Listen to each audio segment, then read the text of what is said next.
movie because you want to know the story, there's a better option to know the story.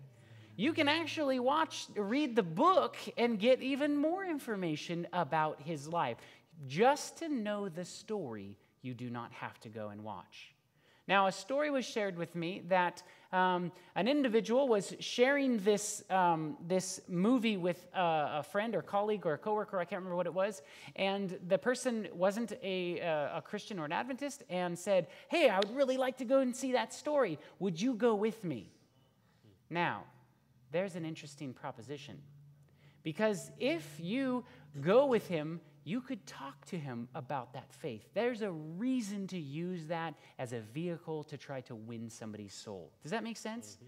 I see that as a positive use. I know It Is Written, Amazing Facts, you name it. There's a lot of ministries that jumped on the bandwagon and said, let's use this opportunity to win some souls. Mm-hmm.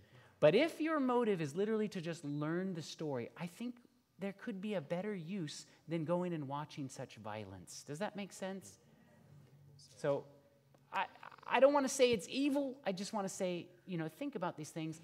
I think we are desensitized enough as a society, and we don't need more and more of that. How did the 8 people who had never seen a movie react to that kind of war? How did they respond? Yeah, I was actually really shocked, and some of the questions that came up in the room is, does it have to be this violent?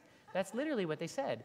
And it was interesting to see the conversation go back and forth in the room, because there was a lot of war veterans in the room. And they said, this is what war is like. And look, I have not been to war. I would be like a little girl in the corner crying. I would be terrible in war. I couldn't shoot someone if you know what I mean? But I'm telling you that no time in the history of humanity has anyone ever been able to see what war was like unless you went to war. And you came back messed up in the head. We in today's society, we watch that stuff and no problem, just a movie, right? I think we're desensitizing ourselves. Before in your talk, you talked about Joseph Campbell mm-hmm. and how George Lucas got the Star Wars, some ideas from him, but he got it from his book, The Hero with 1,000 Faces, which is about how almost every myth in the history of ever follows the same basic track. That's correct. But it seemed like you were trying to say that because Joseph Campbell didn't believe in God and thought he was horrible, that carried over into Star Wars, which is actually a fallacy or a break in logic. I think that if you have an individual who is very against the idea of God, I don't see how that person would write, or the influence that he has would portray God or the great controversy in a positive light. The devil can easily use someone without their permission. He comes in and he can sway anybody anywhere, right? So I honestly believe that if let's say, for example, if someone super sold out to God wrote some things that Star Wars was based off of, I might have a different take on it if the characters shared parallels with Jesus. The thing I was trying to illustrate is, here's a guy that the movie was influenced off of that doesn't like God. Here's the movie clearly portraying that rebellion is the hero, and the other one, they're just flipping the stories of the great controversy upside down.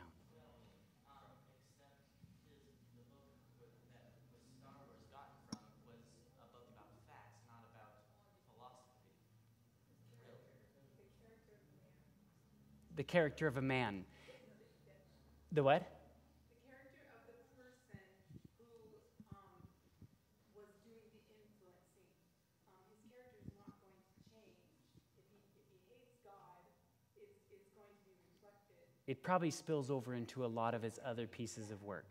I would probably say that to be true as well. I think that there are kind of two classes of people. If you are for God or you are against God. Because if you don't care either way, you're basically signing your allegiance against God. So I would just be very careful. Philosophy is it's a very complicated world. And the hero with 1,000 faces is a very interesting thing. I mean, there's a lot of people who say the stories of Jesus were just based on that, and that's all it was. There's a person that is, you should look this up. It is a very interesting book that they're claiming all of stories are written under that same logic. And I've seen even cartoons and things, they're all written in that hero's journey. It's the natural way of storytelling, but I still think that he influences the writing. In our day and age, we often put education, all that, on this high pedestal and think, well, if it doesn't hold up to that, it's not good enough or whatever. But we forget that the devil uses, he was the smartest being next to God in the universe. So he uses logic and philosophy and all these things, probably even more so than the rest of us on God's side. And it's hard to argue against the Bible.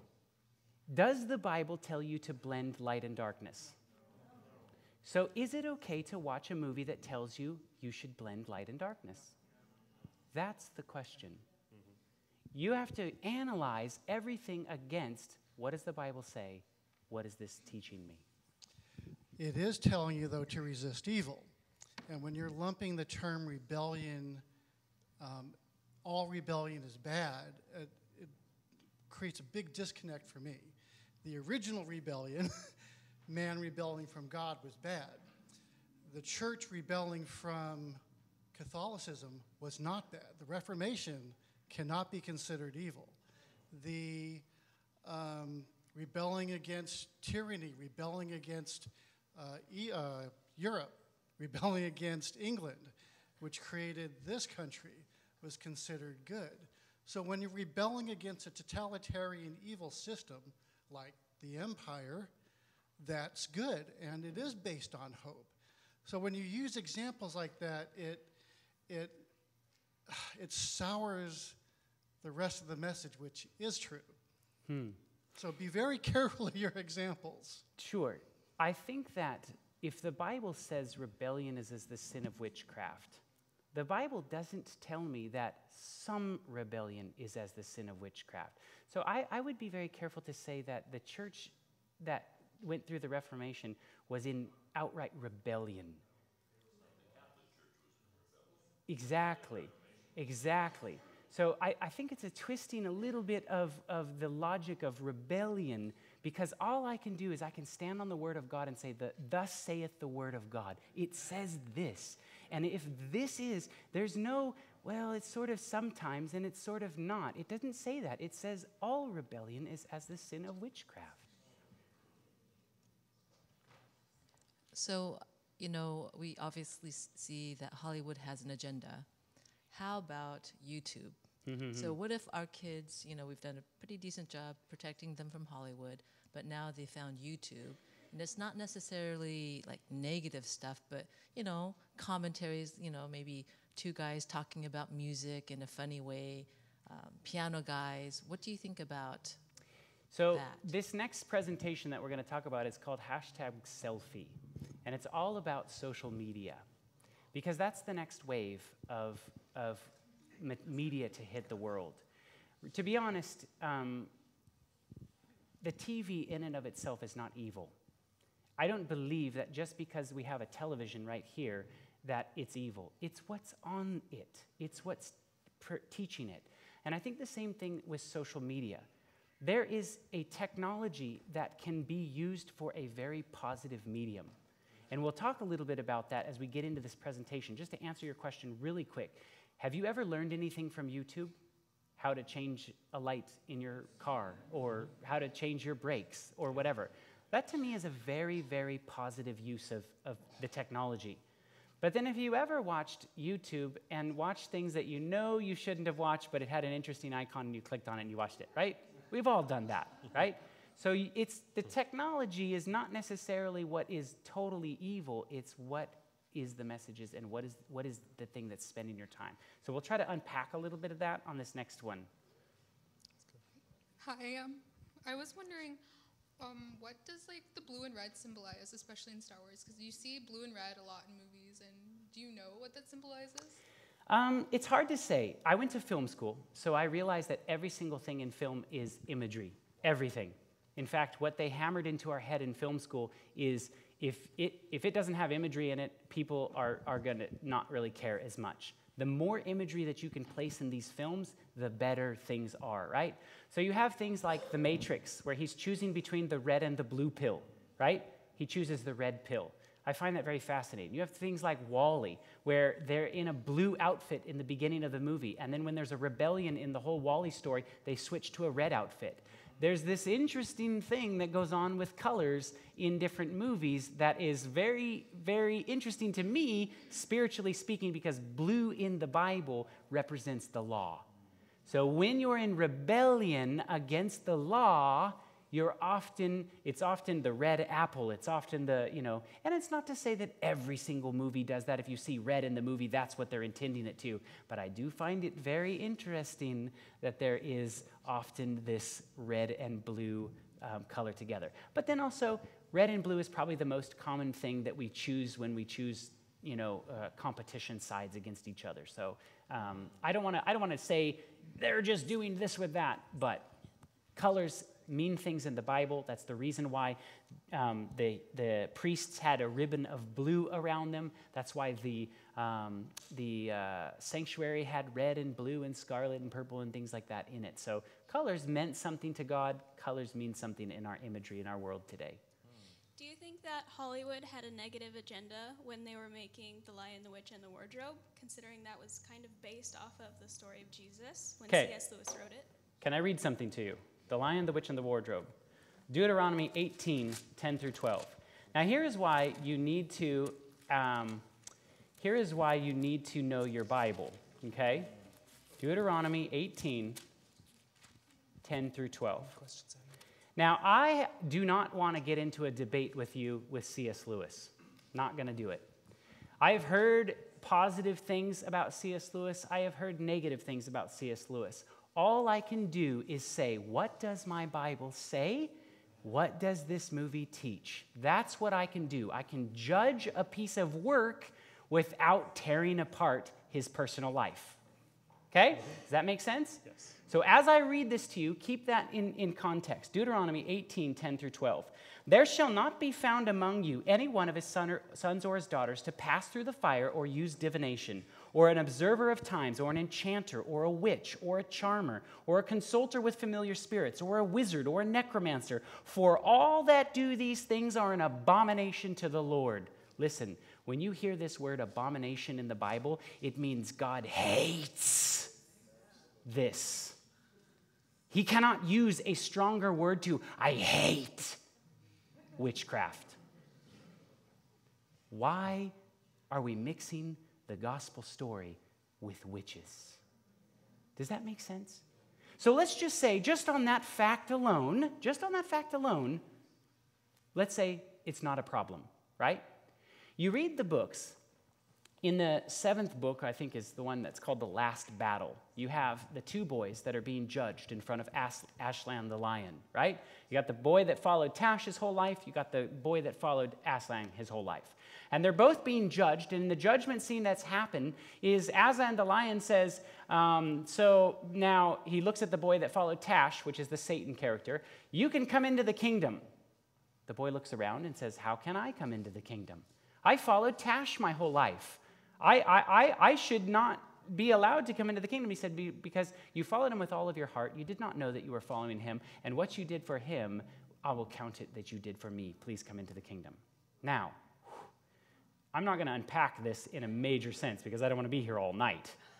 But if you are saying that one character is like Satan and one character is like God, if I follow Satan, but I follow him with all my whole heart, and I don't know that I'm following him, but I'm following him with my whole heart, can I go into the kingdom of God? Every single person on the planet will have a choice. Only those that want to go to heaven will be in heaven. Does that make sense? Nobody will get to heaven and be like, what? That's not fair. I didn't know. I totally was following this wrong guy. I did not know. The beauty of the gospel is that Jesus and God has gotten to every single person and either was able to win them over. There's going to be a lot of people that in heaven that have no idea who Jesus is. What? Jesus? Who's that? What did he do? Right? But God, in his judgment, was able to say this person lived a life that's according to the way that heaven does. And they were given a choice. We've all been given a choice. So I find that is just a little dangerous of theology. So think about this. There's probably some great things that C.S. Lewis says. But here's the problem that I see from my vantage point. When you watch The Lion, the Witch, and the Wardrobe, let's say it's perfectly good. There's nothing wrong with it, right? You watch it. What do you watch next? What goes next? Lord of the Rings. Oh, interesting. So then after Lord of the Rings, then what goes next? Star Wars? I don't know. Then Aragon, and then this, and then that. You talk to these kids. I've talked to them. Hey, when you read that book series, what did you read next? I read Aragon. What did you read after we read Aragon? I read Harry Potter. What did you read after Harry Potter? I read this. The devil is a slippery slope. Be careful because I'm being honest here. Let's say there's nothing wrong with C.S. Lewis's material. There isn't enough of that type of material to keep you going. You whet your appetite for fantastic storytelling, meaning stories about fantasies and things like this, and then there's nowhere else to go after that. There's so few and far in between that before you know it, it leads you down another path. And I've asked a lot of kids that, and that seems to be where they go with reading some of those stories. So I don't want to scare you to the point of like, oh my goodness, if you read C.S. Lewis's, I've read the books. I read all the books. But just be careful when you read those kind of things. Know what your Bible says. I just wanted to comment on C.S. Lewis and the Chronicles of Narnia, is that you look at, like you're saying, it's the imagery, it's kind of placing those things in your head, like, for example, Mr. Tumnus, I guess, he's Pan, basically, and he plays music and people go to sleep. You know, I mean, that's totally occultic, I mean, from my understanding. It is. And so it's kind of leading you to accept and recognize that imagery as, oh, that's good, you know, that's okay, sort of thing. And then there's good magic, and then there's evil magic. I mean, but all magic is, in the Bible, an abomination. exactly. To God. So it's just like the Force has a light side and a dark side. It's the same sort of thing. So I think it's all the same sort of genre and direction that it's leading you. You know, I didn't show you, but if you see where George Lucas, as he's being interviewed, you can look this up on your own time too. They asked him, where did you get the idea for the Force? And he said he took all the religions of the world, from Buddhism to Taoism to you name it, and he boiled them down, put them all together, and that's how he created the Force. So my question to you, a very logical question, can I take all the religions of the world and boil them down and give you something that's good? We could go on, I'm sure, all evening. Let's go ahead and let Scotty have the next hour to get to his last presentation. Again, if you have questions, maybe we can take some extra time when he finishes. But let's hold the questions for now, and we'll move to your last presentation. Thanks, Scotty. You're welcome. So this one is called Selfie, and I have a particular passion for media as well. And like anything that I'm going to tell you, I really hope that you hear this clearly. And I'll say this again and again and again, because no matter how many times I say it out of my mouth, there will be people in the room that do not hear what I'm about to say. Not everything you see is evil. Just because it's on TV does not make it evil. Just because I own a phone with an apple and a bite taken out of it does not mean it's evil. Does that make sense? But you can use this for a whole mess of evil. So I hope that you learn something on just how to properly be able to navigate in this world, because there is some very real information coming out about some of these technological devices. So this one's titled #selfie.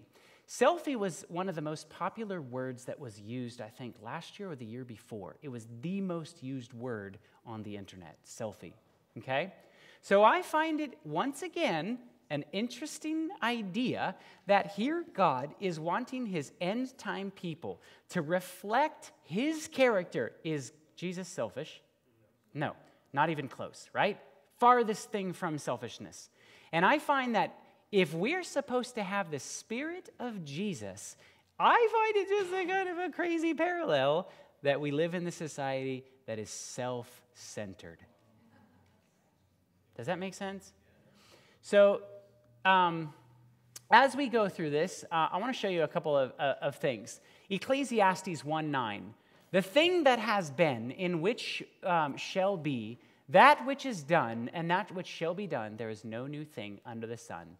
You know, if you could look over the history of the world, you could see that we all battle the same things. There's nothing new that we're battling today that someone in this day did not battle with. It was in a different form. And that's all this stuff is repackagedness, and really it all boils down to self. That's it. Vanity, self-love, whatever, right? So I find it interesting that we have this media-saturated world that everything is becoming all this social media push for everything. Now I'm going to show you some just interesting social media facts. In 2015, the world population was 7.3 billion people. The internet has about 3.17 billion users, and there's about 2.3 billion active social media users. So 1/3 of the world uses social media. This is huge. I mean, this is everyone in the world. 1 out of every 3 people deal with this in the world. 91% of retail brands use 2 or more social media channels. And I just want to say this, my ministry uses social media. The church uses social media. You're broadcasting stuff on YouTube and Facebook. There's a real positive use to these tools. There's a lot of people that have blessings to them. CNN did an interesting thing. Did you know that teenagers are now spending upwards of 9 hours a day on media? You sleep less than that. Isn't that crazy? 9 hours. Now, that doesn't mean 9 hours of movies. That doesn't mean 9 hours of video games. That means 9 hours of screen time, which is basically like the phone, the computer, the TV, the whatever you got to do at school, the laptop. 9 hours a day we're sitting there staring at these screens. And I believe that this is having a bit of an impact on us. Here's some people talking about it. Let's put that in perspective. Yeah. That's watching TV, watching videos, listening to music, playing video games, reading, scrolling around the internet. So it's all of that, but it is 9 hours a day. And for teens, it's about 6.5 hours of their time on screens. So really what this report shows, Common Sense Media's founder says, it's like the digital transformation of childhood and adolescence is complete. They are now using screens and using media so much more than really maybe when we were kids. I know for me, every morning I always watch TV. When I'm doing my homework that maybe I'm a little bored of the topic, I have to listen to music to get motivated to do it. So kids in my generation have to do stuff like that. I don't speak for myself. And I know that I play video games with my friends, and I do that, I think, more than I actually get some sleep sometimes. I know. That I was saying in my piece. Mom's there 9 hours a day. That's more than teens typically sleep. So this is a little commercial that they put out. I think some of you might find this kind of a little bit humorous, and let me know if this is something that you know somebody that deals with this. I want to post about how great this coffee is, but I can't think of a funny way to say it. This post is like a page long. How do I shorten this? Just take out all the vowels. No. It'll still be like a page. Dude, you gonna eat those or just take pictures? Who's the cutest baby on the internet? Is this guy always on vacation? Costa Rica vacay. Did you just like my post about my uncle dying? Office pic. No. Hold still. I'm vining you. Why are you Instagramming lamps? How did he get so many followers? He's a dentist. Hey, guys. You on Twitter? Follow me. You just got 2 retweets. Sometimes I want to move to another country where I wouldn't have to deal with this stuff. Isso faz parecer que eu tô me achando? Hashtag photo of the day. Hashtag I quit. Just kidding. Hashtag multitasking. Hashtag squirm worm. Hashtag road trip dudes. Not while you're driving, man. Hashtag YOLOI. Is anybody even gonna read this? Besties. Coffee friends. Mini bagels. Sush. Unsubscribe. What's up, Facebook? Oh, look at my new shoes. Unfollow. I love coffee. We're going viral. I don't care about your dog. I don't care about your lunch. New Archie. Nobody cares about your tree pics. Driving selfie. Glaciers. Desert. Third world. Nobody cares. I'm gonna hide all of you. Dude, I made the popular page.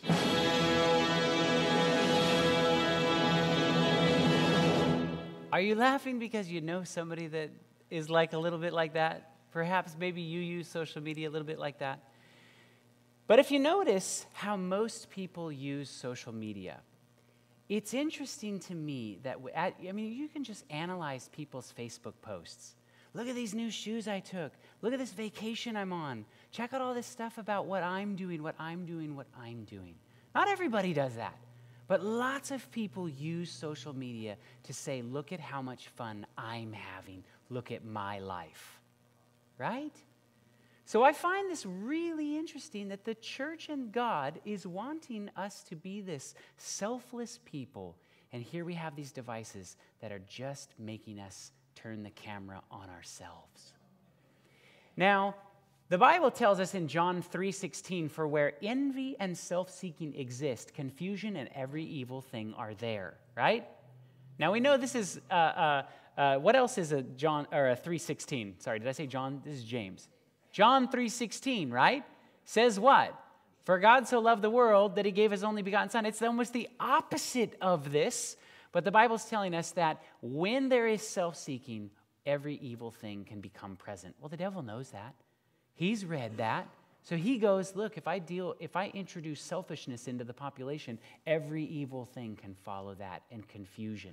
So now you got all this social media that's me. Look at me. Look at what I'm doing. Look at how much I'm involved. Not everything on social media is like that. Just a big chunk of the way that people use it. And I'm just telling you this and sharing this with you, not to scare you and say, now you can't use it. I just want to share with you how to set yourself in a position where you're not misusing it to glorify yourself. Jesus was not self-seeking. John 5:30 says, Jesus himself said, I seek not my own will, but the will of my Father, which has sent me. If any man will come after me, let him deny himself and take up his cross daily and follow me. Jesus prayed, not my will, but thine will be done. The example that Jesus gave us, even him, he constantly said, not what I want to do, but what you want to do, Lord. And I believe that we should follow in the same footsteps. Jesus is acquainted with our grief. I want to share this with you. I found this really interesting. This came from Spirit of Prophecy. Jesus had been earnestly conversing and instructing with his disciples, but as he neared Gethsemane, he became strangely silent. His disciples were perplexed and anxiously regarded his countenance, hoping to read an explanation of the change that had come over their master. They had frequently seen him depressed. Pause. That's powerful to me. You think that's deep. This is Jesus we're talking about. The man who had such a connection to God, and yet it says he was frequently depressed. Have you ever been depressed? Oh man, I've been depressed. It is not fun. They have found that the more that we engage in a lot of these media devices, that it actually is having a link with our depression. And the reason is you only see what people put their good foot forward. Look at the vacation I'm on. Look at all the money that I have to spend. Look at all the best parts that I'm only willing to show the public, just the best pieces of my life. But is life really like that? No way. Life is messy. Life is depressing, slow. Sometimes it doesn't work out in your favor. But see, in social media, we only put our best foot forward. So when you see, look at what everyone else is doing, it makes you depressed of your own life. Hey, I don't have that many friends. I'm not going on that many vacations. I don't have that kind of ability to buy this or that.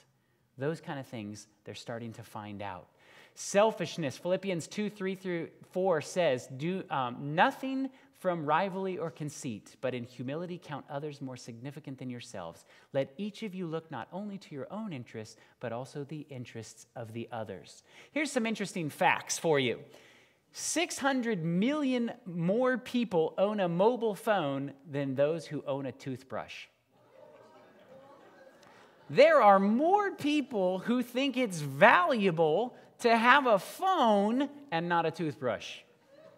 That's a fact.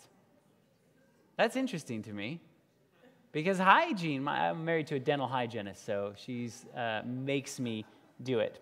But I want to share with you that I should rephrase that.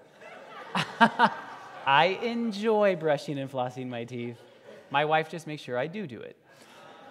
Is social media replacing your real relationships or adding to them? That's an interesting question. Here's a media expert from Los Angeles. Social media is a fascinating new human phenomenon, and when we look at it deeply from a brain point of view, when we start with the foundation that the brain is actually the social organ of the body, we can understand why social media and brain functions would go hand in hand. That is, the reason social media took off in this last 10 years is because the brain is social and people really want to connect with each other. And then, once social media was designed and keeps on creating itself, then the social media, in fact, is going to be shaping the brain so that the brain is responsive to culture. And in one of our research centers at UCLA, what we're able to show is that cultural experiences, that is, messages sent out in society that are mediated through communication, either one-on-one or mass media communication, actually shape the actual structure of the brain. And so it's a two-way street. The brain created social media, and social media shapes the brain. So here's how it works, okay? He's basically saying that it's very interesting that we are now conditioning our minds to react socially together. So as things are all being shared around the world, we are being influenced collectively together. Does that make sense? So look at this. That's scary, because if something goes wrong, then collectively we move together. And what is God calling us to be? Be ye. Look at this. Teens, how social media affects your brains? This is an article by CNN, okay? In a recent study, researchers from UCLA Brain Mapping Center used an fMRI machine to scan 32 teenagers' brains. And they made a fake social media app resembling Instagram. You guys know what Instagram is? Shares pictures, okay? So they made a fake version of this. By watching the activity in different regions of the brain that the teens used in the app, the team found that regions became activated by likes, with the brain's reward center becoming activated. So here's how it worked. This is an fMRI machine. It's a medical imaging machine. It's basically like a big, gigantic magnet. Your hemoglobin in your blood has a lot of iron in it. So the magnet follows the iron around and is able to see what parts of your brain are active during the use of that. That's how an fMRI machine works. So this is what they did. They created a Instagram lookalike program. They put kids in there. They showed them the exact same picture. Exactly the same. Nothing changed. Only thing that changed was the likes. The one on the right had 11 likes. The one on the left had 25,000 likes. They wanted to see, are you influenced because everyone else likes it? Or are you influenced because you like the picture? What they found time and time again is you were more likely to click the like button if everyone else liked it. Now you think about the power that has over every subject. Anything. This is just being tested with just simple little pictures. So peer pressures. So they showed, I wanted to show this. They showed pictures that were neutral, so a picture of just a scenery or something, or they showed pictures of alcohol, and they tested this with likes. If nobody liked the people that had alcohol in it, would you be likely to click it? No, you weren't. But if everybody liked the picture of you with alcohol, you were more likely to go out and like that picture. We are socially influenced by the way we think everyone else is reacting to certain things. Here's some facts about Facebook. Facebook adds 500,000 new users every single day. That's 6 new profiles every single second. That's an incredible amount of people. 72% of all online U.S. adults have a Facebook account, and they look at it at least once a month. The average number of friends in Facebook is 338. Anybody got more than 338? Yeah? I know, I like everybody. I literally have so many friends that I just click yes, and I never check my Facebook. So, sorry if I haven't responded in a while. But why I found this kind of fascinating and interesting is there was a poll that was done in, let's see, the name of this poll company, I think it kind of got cut off there at the top, Gallup. Have you ever heard of these guys? Gallup does a lot of polls, right? So Gallup did an interesting survey in between 1990 and 2000. And they wanted to know how many friends did you actually really have? I mean, real friends. The type that if you had a problem, you got divorced, you had a car wreck, whatever, those friends would actually show up and help you. That's what they were asking. Look at this. 9 to 10 people is basically what they said, about 10 people. Most people said 10 friends, okay? In between 1990 and 2000, social media was not invented yet. They redid the study a little bit later. How many friends do you think we have? How many friends do you think we have in, let's see if they see this year? 4. So isn't that interesting that all of a sudden you have this device that connects you to more people in the world? We think we're being connected like crazy to everybody, but yet it's socially making us more distant from each other. Matthew 24:12 says, "And because iniquity shall abound, the love of many shall wax cold." Remember, selfishness opens the door for iniquity. And in the end of the world, Jesus was saying, people will suffer from being cold and non-connected to each other. I see an interesting parallel. Now, that doesn't mean, that doesn't mean you cannot use social media. Please don't misunderstand me. There is a positive use to social media. This is a problem. This is a party these days. I mean, this thing's going off. It's happening. Right? You young people, you been like this with your friends? Right? I'm telling you, I have been out on a date with my wife and seen this a million times. There's 2 people sharing a meal, not saying a word to each other. Have we lost the art of connecting to each other? Have we lost the art of how to communicate with each other? How about this one? Lord have mercy. Time magazine even recognizes it. They said, help, my parents are millennials.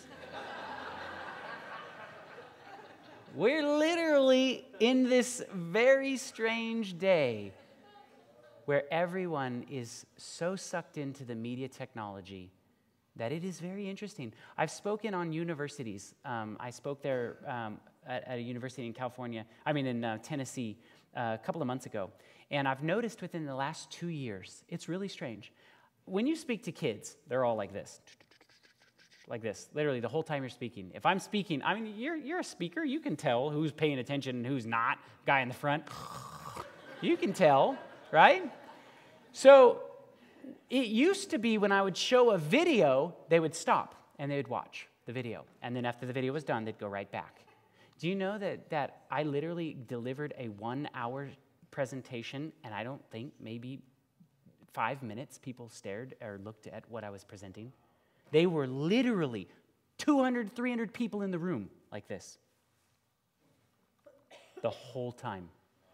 I even walked down amongst them like this to get their attention and talk to them face to face. Hey, look at that. Wow. It did not make a difference. This is what we're suffering from. So I found this funny little video. Maybe you'll get a kick out of this. Here's a solution for you. Okay, guys, time for dinner.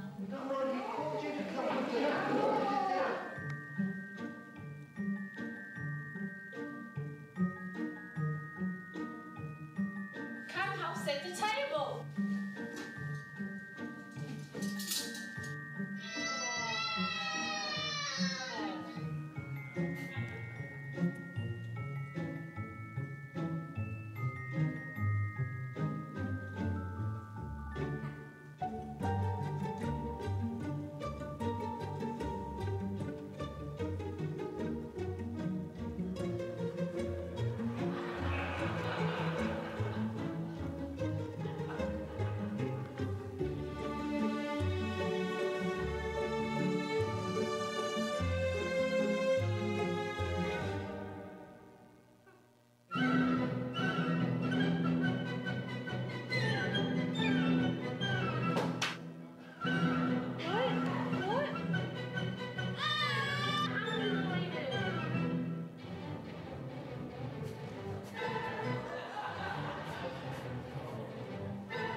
So, you may find that funny, right?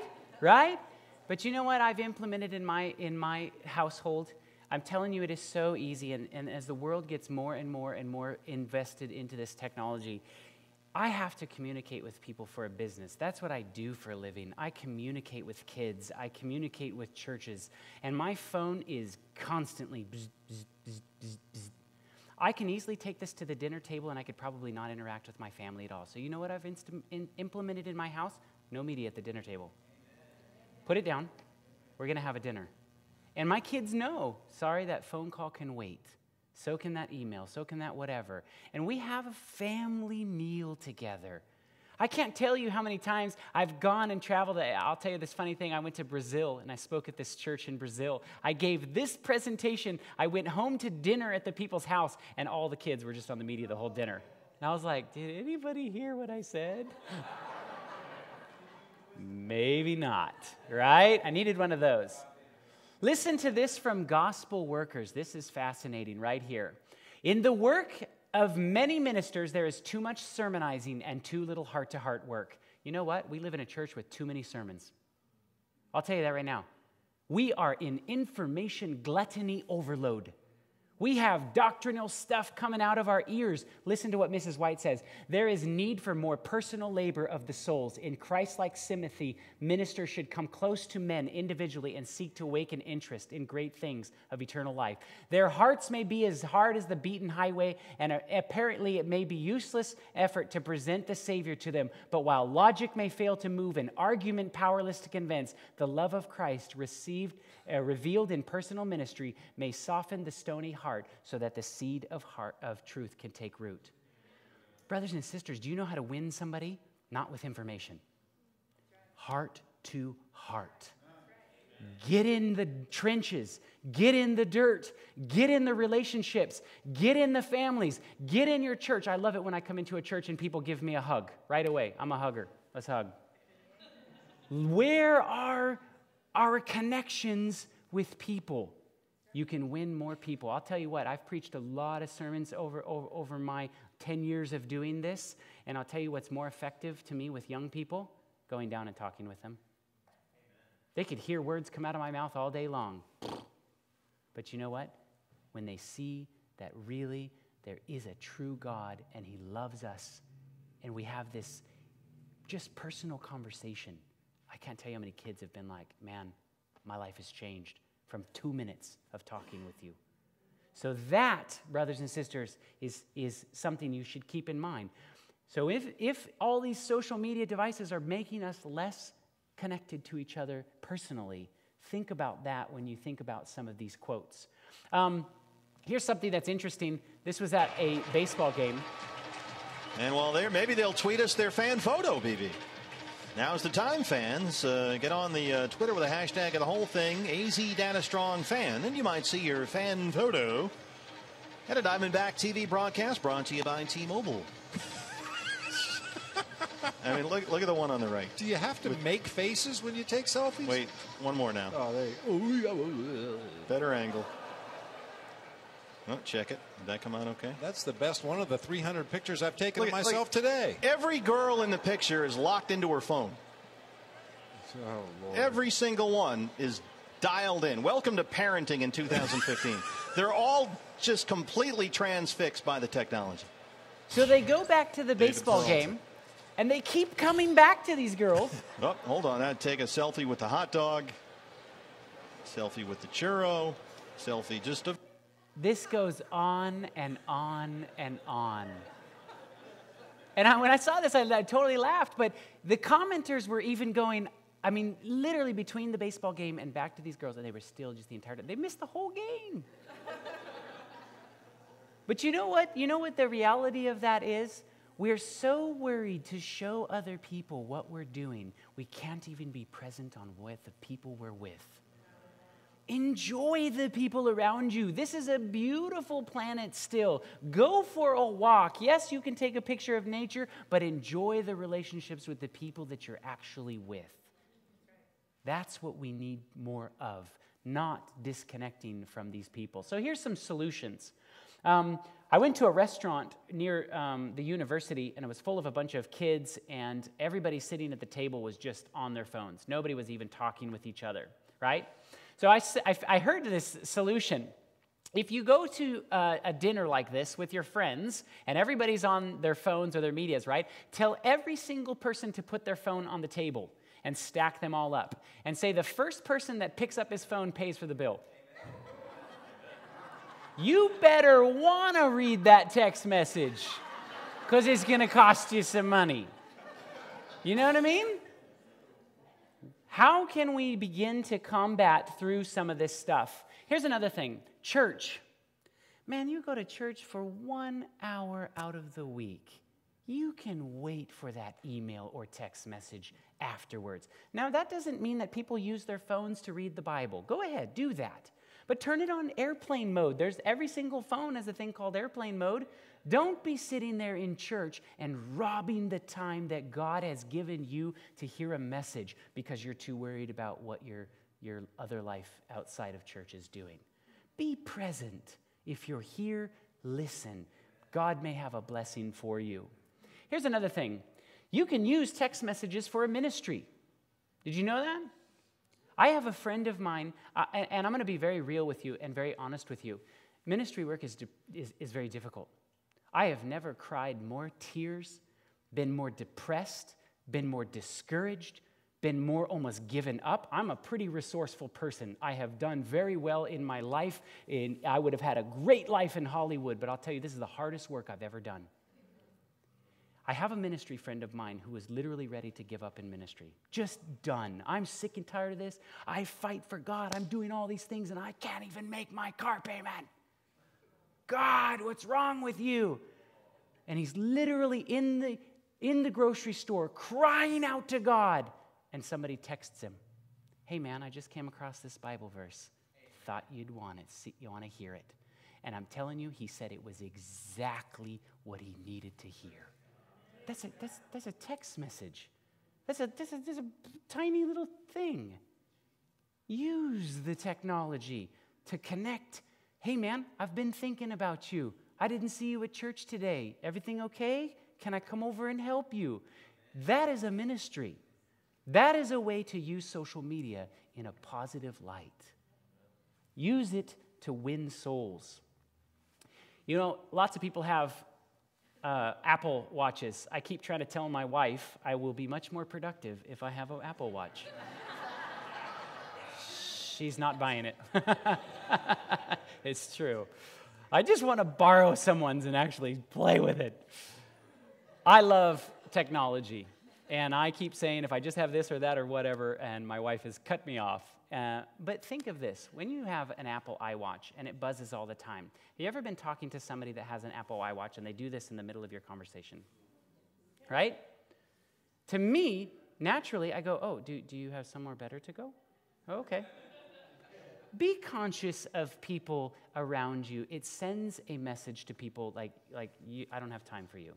You know what I mean? And it's just a subtle thing, but be conscious of that.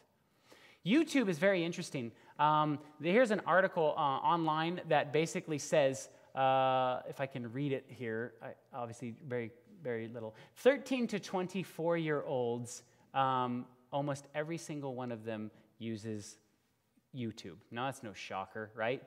Here's some facts about YouTube. 300 hours of video are uploaded to YouTube every single minute. 300 hours every minute.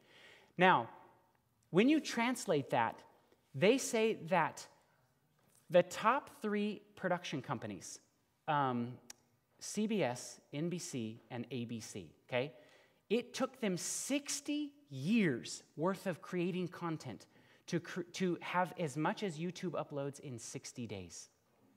60 years, every 60 days, YouTube creates this much content. It's massive. 3.25 billion hours of video are watched every single month. These averages are more than 40 minutes. You know, you go on YouTube, I just want to learn something, and all of a sudden, 3 hours later, you're watching this and this and this video, right? We've all done it. What do you think the most watched thing on YouTube is, before I show you that? Yes, you are correct. This was actually taken a little bit a while ago. The number one music video a little recent while ago was Gangnam Style, and I think Despacito has passed that. I don't even know. What did you say was the top one now? Despacito. Yeah. Now, do you guys remember, I don't know if you remember that when MTV came out. Do you guys remember this? And everybody was like, oh man, this stuff is terrible. Don't watch MTV, right? And all of the parents were always like trying to teach the kids, don't watch MTV, don't watch MTV. Well, guess what, brothers and sisters? People are still watching MTV. It's just not called MTV. It's called YouTube. Because they're still getting the music videos. Because if you look at the top music videos, Gangnam Style, Justin Bieber, Taylor Swift, Adele, Taylor Swift, Katy Perry, Maroon 5, One Republic, Justin Bieber. Look at that, top 20, all music videos. So be careful, because it's just YouTube, but there's still a lot of content that is very bad. But there's a lot of good things that can come out of YouTube. Like, I've used it to learn all kinds of positive things. I've learned how to replace my brakes on my car, so you can use YouTube in a very positive light. Just be aware of, get in the habit of not sitting yourself in front of media that you know you should not be watching. Make those choices. Ephesians 5:15 through 17 says, see then that you walk circumspectly, not as fools, but as the wise, redeeming the time because the days are evil. Therefore, do not be unwise, but understand what the will of the Lord is. Now, the reason I bring this up is because with anything of these devices, we didn't talk about video games, we talked about just movies and social media, right? Lots of people spend lots of time on social media. When you get to heaven, I guarantee you, no one is going to say, I am so glad that I watched X-Men 1, 2, 3, 4, and 5. Oh my goodness, I'm so glad I watched all those X-Men. No one is going to say that. No one's going to say, I'm so glad I had 6 Mercedes-Benzes in my garage. No one is going to say, I'm so glad that I had $20 million when the end of the world came. No one's going to say that. You know what you are going to say? Why didn't I talk to this person about Jesus? They're not here. Why didn't I talk to my brother? Why didn't I do this? Why wasn't I more helpful? Because when people die on their deathbed, do you know what they think of? They don't think of the money. They think of family. They think of relationships. They think of those people that mean and matter to them most. And what you do with your time here has an impact into eternity. So think about that when you spend time doing things. Lots of people go, what about Little House on the Prairie? Can I watch that? Sure, you can watch Little House on the Prairie. I don't know if there's maybe 1 or 2 episodes that has spiritualism in it or something, right? You like Little House on the Prairie, great. But look at it like this. If there's a lot of things in this world that can just waste our time. You could have spent that time doing something more productive. Just be conscientious of that, because the Bible tells us, redeem the time because the days are evil. Does anybody have any other questions as we close up this presentation?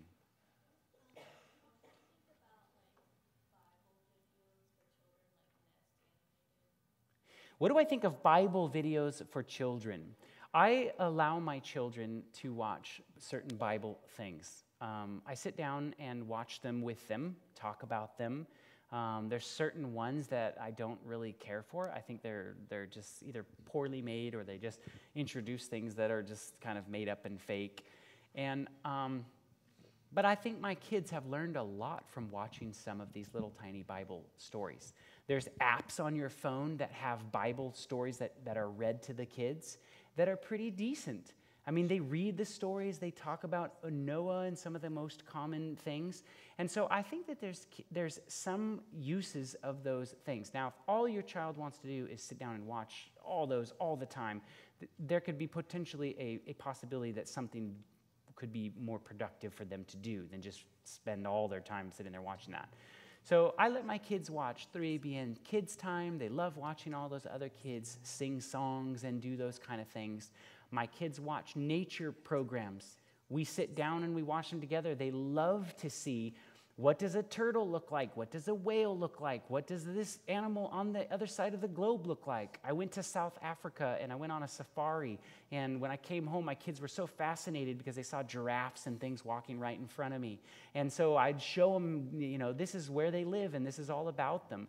Those are very positive uses to using media. But you have to be careful because some of those are like planet Earth. Millions of years ago, this happened. So what I suggest to people is when something like that happens, stop. Talk to your child about it. Because those are seeds. And when you plant enough seeds in there, they may not get watered right away. They may get watered down the road. And we have a massive issue right now in our church with creation and evolution and being blended and this and that and these ideas being mixed around. So definitely talk to your kids. If you see things that are not biblical, mention it. Okay. I don't want to start anything, but I love my brother Jim so much that I wanted to share that I looked up when you weren't talking. That, when was that? I mean, sure. That love it. there is a difference between revolution and rebellion. Just look it up. I just looked up just a little bit, and revolution is about establishing a new power structure, and rebellion is about a perpetual revolt. And so there's a distinction between a rebellion, a resistance, a revolt. So I just thought it was to help a sour stomach. Can I piggyback off of that? Listen, I'm telling you an experience that I have. You must not literally just take the words of every preacher out here as fact and that's it and go. Go home and look it up yourself. You must stand on your own 2 feet before God and before judgment, and you must know what you believe. Because there will be preachers. I'm human. I can say something that is erroneous. I have a worldview that is built in my experience and my understanding of the Bible. I'm sharing with you. But I'll tell you what. Get in the habit of this. If there's something in question, ask God. God, do you want me to watch this? Listen, throw out everything I have said tonight and ask that question yourself. God, do you want me to watch this? If you don't want me to watch this, show me a reason why not to. And I will respond. Let me tell you a story. I want to tell you a story. I just spoke at a church near Southern, and I mentioned the Star Wars thing.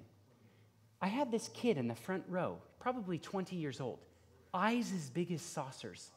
And I noticed he was really, just like almost drooling, like at what was being said.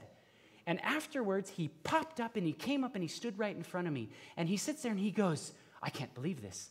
I can't believe this.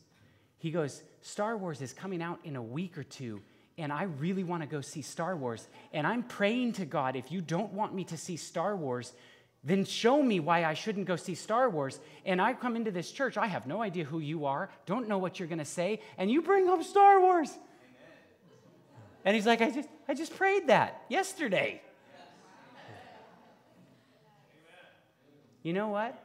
I told him, I said, listen, I'm telling you my experience, but you asked God a question and he answered it for you. Wow. We serve a God of answered prayers, brothers and sisters. I'm only here because of the prayers of my grandmother and my family and things like that. I can attest to that 1,000,000 times in my life. If you are in question with anything in life, do not listen to this preacher or that preacher. You get on your knees and you ask God, and then you go to the source, which is the Bible, and you fact check it yourself with the Word of God. Does that make sense? Anyone else? No. Crystal clear. We need to go check it. Yeah. Not while we're speaking. No. Yes, go ahead. So I was wondering what your opinions are on the recent purchase that Disney did with the Fox Studios that are responsible for Family Guy and The Simpsons and stuff like that. Boy, what a crazy merger. I mean, if you think of a consolidation of a powerhouse that is now in control of so much media, and I mean, it's like as these companies band together, you know what they're doing? They're unifying. They're binding together. They're unifying their attack in a more concentrated effort. Why?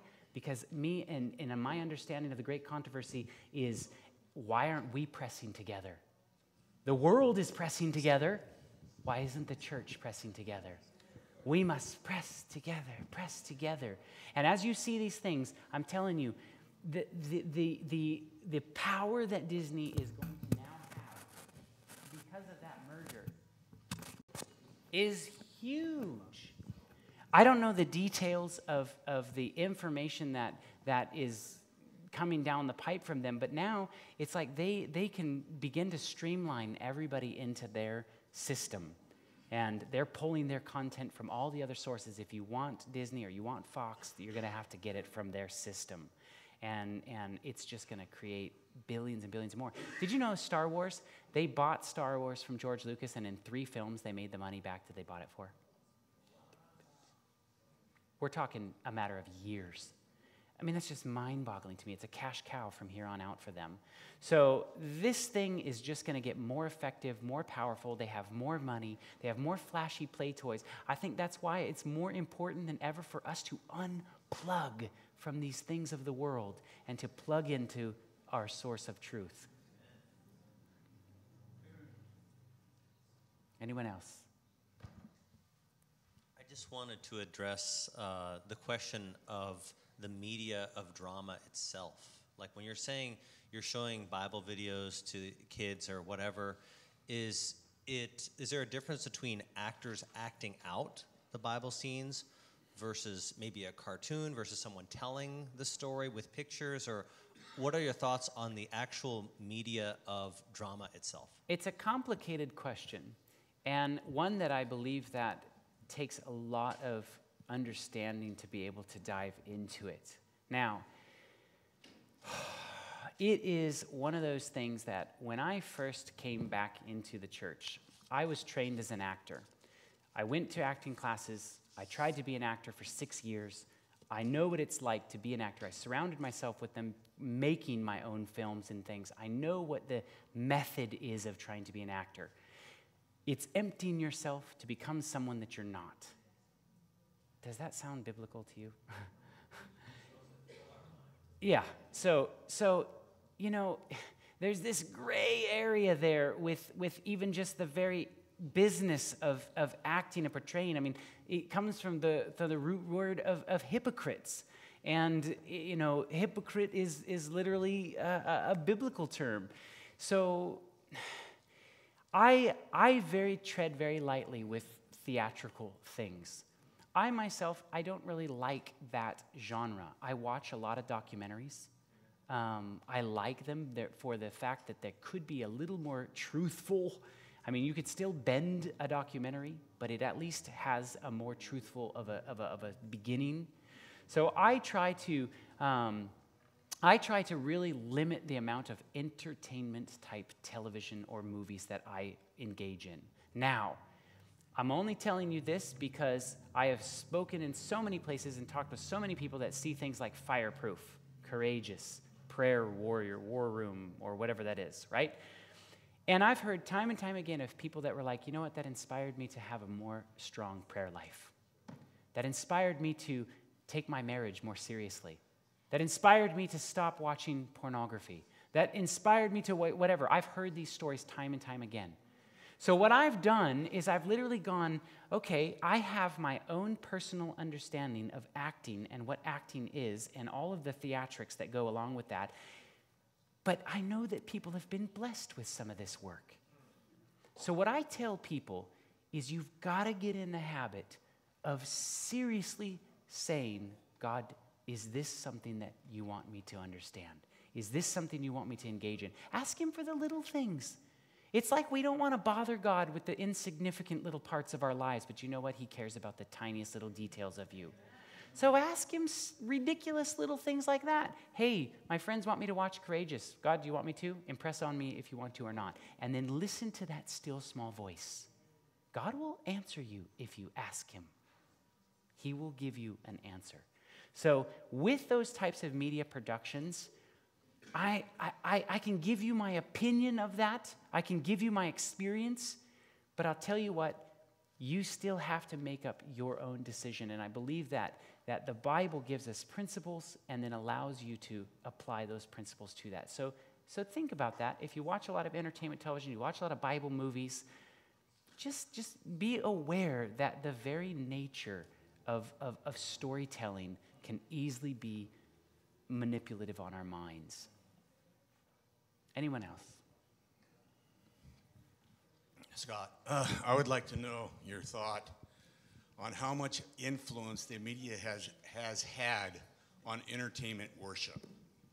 On entertainment worship, meaning like churches who use a lot of entertainment in their worship services? Entertain people instead of actually worshiping. Trying to entertain. I think we are creatures of habit, right?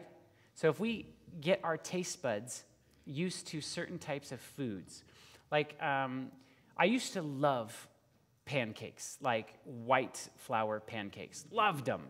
And then I marry this health-conscious, crazy woman that wants me to be around on this planet longer than me.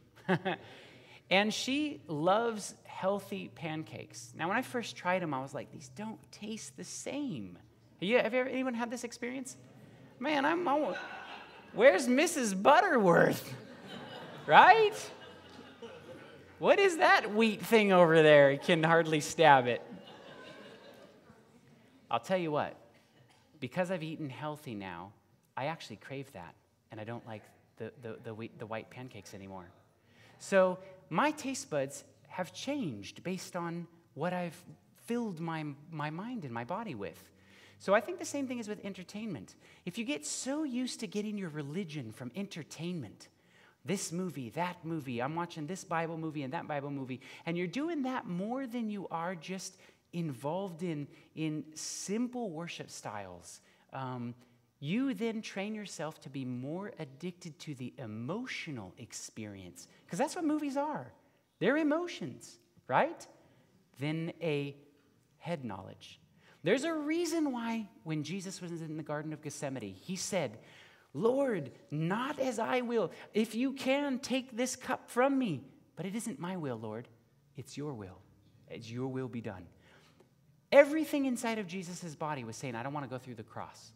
I don't want to go through the cross, Lord. Change the way. If he would have reacted off his emotions, we wouldn't be here right now. So he had to react off of his faith.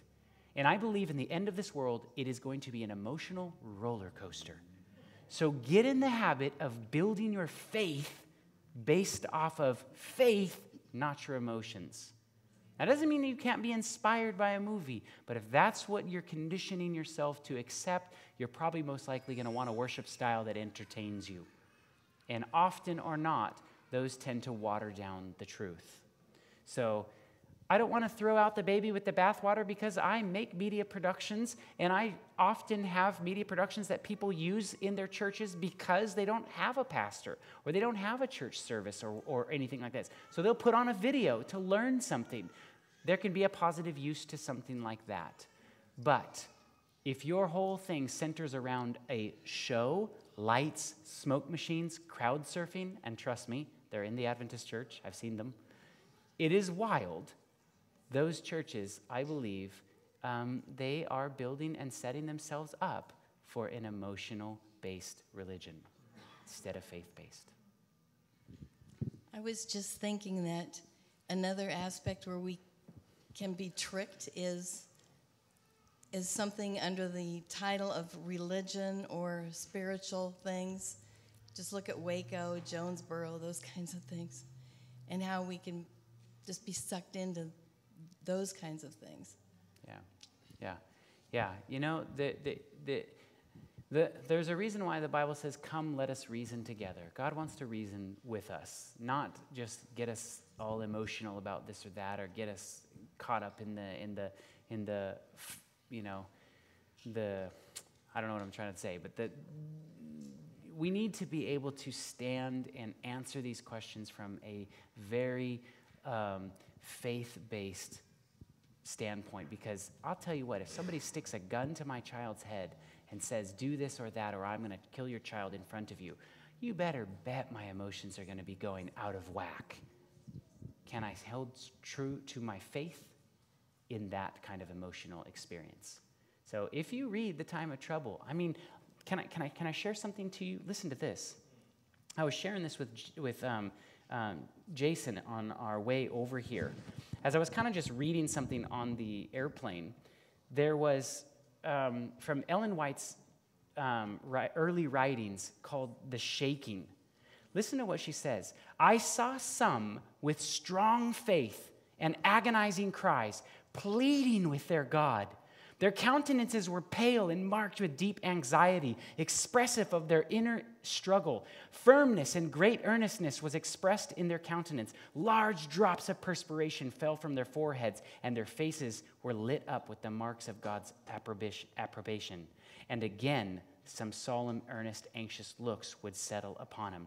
Angels, evil angels, crowded around them, pressing darkness upon them to shut out Jesus from their view, that their eyes might be drawn to the darkness and surround them, and thus be led to distrust God and murmur against him. Their safety was in keeping their eyes directed upward, and the angels of God who had charge over his people. And the poisonous atmosphere of the evil angels was pressing around these anxious ones. And the heavenly angels were continually wafting their wings over them to scatter the thick darkness. Look at the picture. These people are praying earnestly. God, help me. Sweating down. Darkness pressing around them. These are God's people. You think the time of trouble is going to be a piece of cake? These people loved not their life even unto death. It was agony that they were sitting there pleading with God. If you don't learn to experience your walk with God with that, agonizing over certain things, on your hands and knees, Lord, take this from me. If there's anything unclean in me, remove it. Show it to me. You have to have that kind of experience in this day. Otherwise, you will be shaken out of the church. Go read that. Go read that chapter. It's called The Shaking, Early Writings, Mrs. White. It will blow your mind. Brothers and sisters, it is my earnest prayer, if there's anything in your life, don't just think of just movies and music and video games, anything that will stand in between you and your relationship.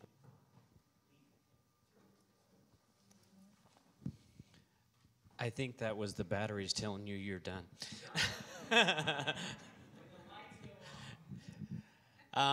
Well, we just want to thank everyone. We're kind of going to close it up. It's 5